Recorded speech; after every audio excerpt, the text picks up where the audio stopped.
Hello friends, welcome to Babi biochem classes. My name is Ghanshyam Gupta. आज का जो हमारा टॉपिक रहेगा, इसके पहले जो हमने आपको समझाया था वो था हिस्ट्री ऑफ द डीएनए। उसमें हमने आपको ये समझाया था कि भाई किस तरह से कौन सा ऐसा मॉलिक्यूल है which is responsible for the inheritance. हमने आपसे ये कहा था कि उसके पहले जो साइंटिस्ट ने मेंडल के बारे में आपको समझाया था।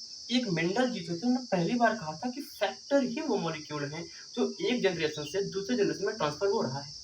सेम टाइम पीरियड पर एक साइंटिस्ट थे जो 1869 में फ्रेडरिक मिसर आए थे, जिन्होंने डब्ल्यूबीसी के पस सेल के न्यूक्लियस में देखा कि कुछ तो ऐसा मॉलिक्यूल है जो हेरिडिटरी मटेरियल को कंटेन कर रहा है। उस चीज को उन्होंने नाम दिया था न्यूक्लिन। ठीक है, मतलब कि हमने ये कहा कि भाई 1869 ईस्वी में फ्रेडरिक मिसर नाम के साइंटिस्ट ने पहली बार डीएनए की खोज किया था और उसको उन्होंने शब्द दिया था न्यूक्लिन का।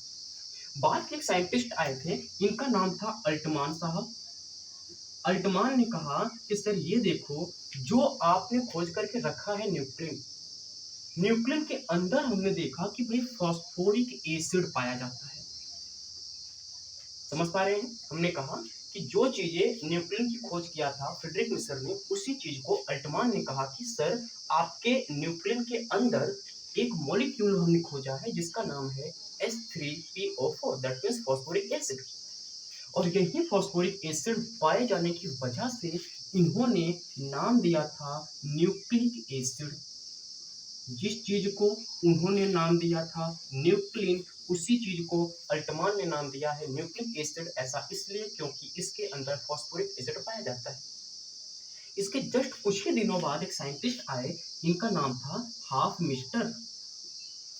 हाफ मिस्टर ने कहा कि सर एक बात ये देखो कि इसी न्यूक्लिक एसिड के अंदर अल्टमान ने फास्फोरिक एसिड खोजा है, लेकिन उसी के अंदर मैंने खोज के रख दिया है पेंटोज शुगर को।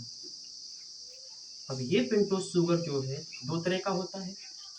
वो शुगर जिसके पास 5 कार्बन होंगे वो पेंटोज शुगर होंगे। तो दो तरह के होता है, एक होता है आपका राइबोस शुगर, एक होता है डीऑक्सीराइबोस शुगर।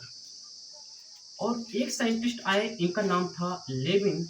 और लेविन ने कहा कि सर इसके अंदर पाया जाता है 2-डीऑक्सीराइबोस शुगर। 2-डीऑक्सीराइबोस शुगर मतलब अभी तक दो चीजें की खोज हो चुकी है।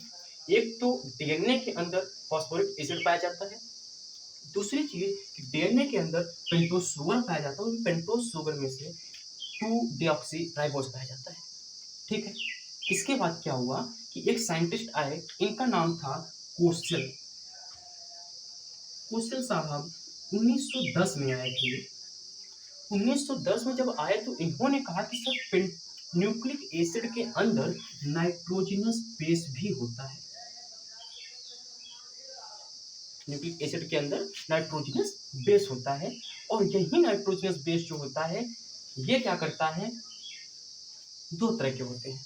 एक होता है प्यूरिन, एक होता है पायरिमिडिन। जो प्यूरिन होता है इसके दो पार्ट होते हैं, एडनिन और ग्वानिन। जो पायरिमिडिन होता है इसके तीन पार्ट होते हैं, साइटोसिन, थायमिन और यूरासिल।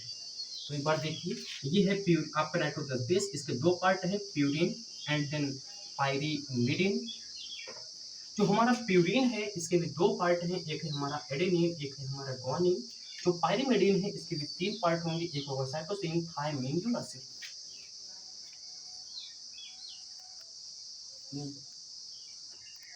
कंटिन्यू।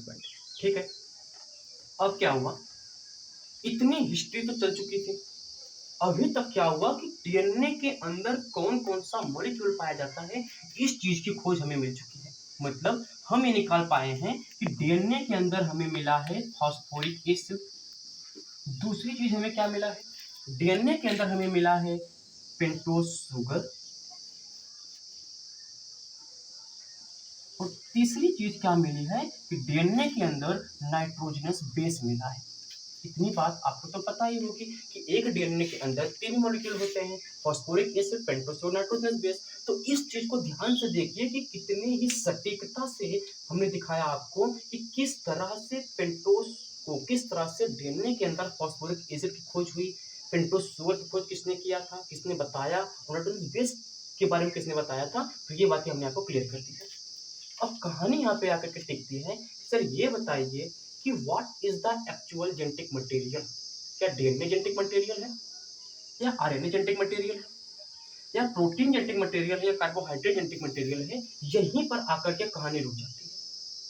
देखिए 1910 में जब डीएनए की ढांचा समझ में आ गया कि भाई कि इस न्यूक्लिक एसिड के अंदर H3PO4 पेंटोज शुगर न्यूक्लियस पाए जाते हैं, तो उसी समय एक साइंटिस्टों के अंदर खलबली मची कि सर ये बताइए कि कौन सा एक्चुअल जेनेटिक मटेरियल है, क्या डीएनए है, या आरएनए है, या कार्बोहाइड्रेट, या प्रोटीन है? तो इस बात को लेकर के अलग अलग साइंटिस्टों ने अपना अपना मत देना शुरू कर दिया। हुआ क्या है, इसके बाद क्या हुआ कि इसके बाद की जो कहानी होगी अभी हम शुरुआत करेंगे।